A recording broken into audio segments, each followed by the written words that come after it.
guys, and welcome to the DBGA podcast, a podcast where we interview top level executives inside leading and growing companies in the beauty and e commerce industry. Excited to have our guest today, Samantha Burd. We'll be diving into her story and a little bit about what her company does and some engaging insights into the beauty industry. So I'll go ahead and kick it up to you, Samantha. Could you please introduce yourself and tell a quick snippet of your story and your background prior to working at Lady Burd? Hi, first of all, thank you so much for having me. I'm Samantha Burd. I'm a third generation owner of Lady Burd Cosmetics. It's a private label and contract manufacturer of beauty products. Prior to working at Lady Burd, I worked in consulting for 5 years. I primarily did supply chain consulting for luxury retail companies. And prior to that, I got my master's in business analytics, which is similar to data science at the University of Miami. Okay, awesome. And so how did you get into the beauty industry and what is it about your job or industry that you're passionate about? So getting into the beauty industry was pretty much my birthright. My grandma started Lady Burd in 1972, and both my parents started working for her in the 90s, just before my older brother and I were born. So my grandma wanted her grandkids, me and my brother, to grow up around family. And she also wanted to provide my mom with flexibility to be both a parent and an executive. So they actually built a nursery building in the office building that's connected to our factory. So I was literally raised at Lady Burd, and I've been wearing makeup since I was 4 years old. And the rest is pretty much history. I've been obsessed with makeup my entire life. And I'm passionate about this industry, not only because it makes me feel like I'm carrying on my grandmother's legacy, but because it's really the most fun and creative industry. And I think I would have ended up in cosmetics in one way or another, even if we didn't have this company in my family. That's an awesome story. And so, sorry, you've been in this industry for a while now, almost since you were Yeah. born, like you said. So, based on your experience, what are the current trends in the market that you are aware of? What winds are blowing? What are you noticing? So I think for a while we've been seeing all this hype around like these hybrid products that are skincare and makeup in one. And I also feel like there's this never ending demand for lip products. Specifically right now, everyone's asking us to reverse engineer the Summer Fridays lip balm, the lip butter balm. And the other thing I keep seeing is everyone wants clean formulas right now. I think that's going to change kind of soon because clean is not regulated. And I think a lot of customers are learning that it's more of a marketing term than something that's regulated by the FDA. But those are the big things that we're seeing.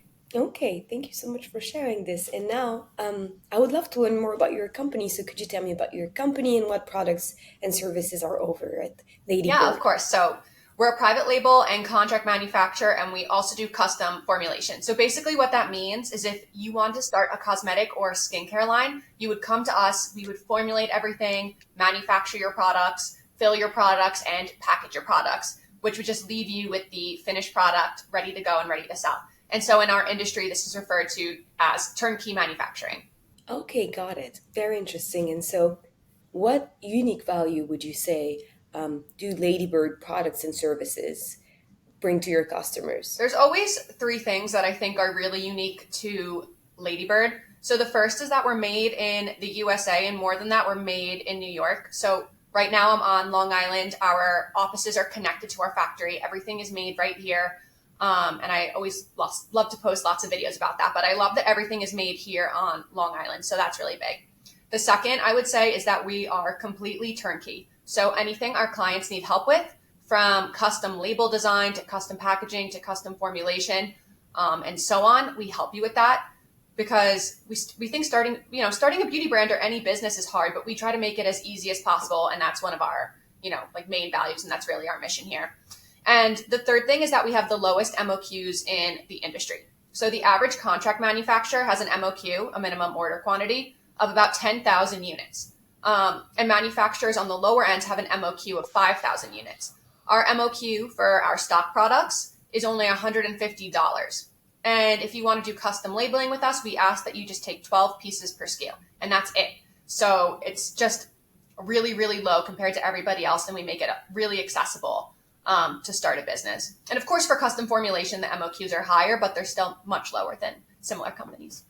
That makes a lot of sense. Thank you so much for sharing. And so this company has been around for a while now, and you have this very comprehensive offers. But I wonder, what are some of the challenges of being the owner at Lady Burd. What do the day-to-day challenges look like for you? Yeah, for me, I would say my biggest challenge is always my age and thus my lack of experience. I'm 28, so I do have a good amount of experience under my belt from like my time in consulting and my time doing other jobs, but none of those jobs ever taught me how to actually run a business. It's just I've got to see how other Fortune 100 companies are run. And so a lot of my skills from consulting really come in handy, but nothing can prepare you for owning and operating your own business. No one teaches you that. So I read as many books as I possibly can. I listen to all the business podcasts that I can, but really I'm learning every single day how to run my business. And when you're an employee, if you're having a day where you're not feeling great or you're not feeling motivated, it's not really a big deal. You just chalk it up to a bad day and you go home and you try again the next day. But as an owner, I'm a lot harder on myself. So not only do I feel the need to show up for myself, but I feel the need to show up for my team. And any problem that kind of like pops up throughout the day, I feel entirely responsible for that, because at the end of the day, the success or the failure of the business is my responsibility and no one else's. And especially being like a third generation owner of this business, I feel like a huge weight on my shoulders to not, like pummel my grandma's legacy into the ground. So that really weighs on me, but it's also, like a beautiful challenge at the same time. Yeah, definitely. And based on that, what type of mindset would you say is needed to be a successful business owner? The biggest thing for me is accountability. You have to be accountable. And the biggest thing I've learned from transitioning from being an employee to being an employer is that you have to schedule your own day and you have to be able to give yourself structure. No one is giving you structure anymore. When you have a boss, you're constantly being told what to do. If you have a lull in your day, you could just, Slack or Skype or send a Teams message to your boss and be like, hey, how can I help you out? What other things do I need to be doing? You always have assignments and you have a task list. But when you're running your own business, you have to decide how to spend and structure your days. No one is chasing after you for deadlines or assignments. And if you're not motivating yourself to do things, nothing's getting done. So you have to find that motivation from within. You have to figure out how to schedule yourself. You have to figure out what your next move is, and you have to be doing all that pre-planning on your own, and no one's going to do that for you. Yeah, definitely. It's a tough one. I can relate to that a Yeah. lot. Yeah. Well, thank you so much for sharing this. And now I want to transition a little bit into a different topic because, as you know, we're a data analytics company. So I'm always curious to hear about other people's experiences when it comes to data analytics in the industry. So, in your experience, how does data influence decision making and strategies in the beauty industry? I think there's a lot of examples in the beauty industry, but the most unbelievable and like fun one to me are all of these influencer events. The most viral one is always like the Tarte influencer event. And I find it hard to believe that a company like Tarte could ever make an ROI on some of these insane like events, these trips to Dubai and Bora Bora or wherever else they go. But I know for a fact that there is someone there who is reviewing every single data point, all the analytics, and like carefully monitoring everything to make sure that these trips are worth it. And same for all these other brands doing brand trips. I don't think we'd be seeing so many of them if it didn't make sense and if they weren't seeing an ROI on that. So to me, that's one of the craziest ones. Yeah, yeah. Thank you so much for sharing. And so, within your company, could you share insights on the role of data analytics and understanding consumer preferences and trends?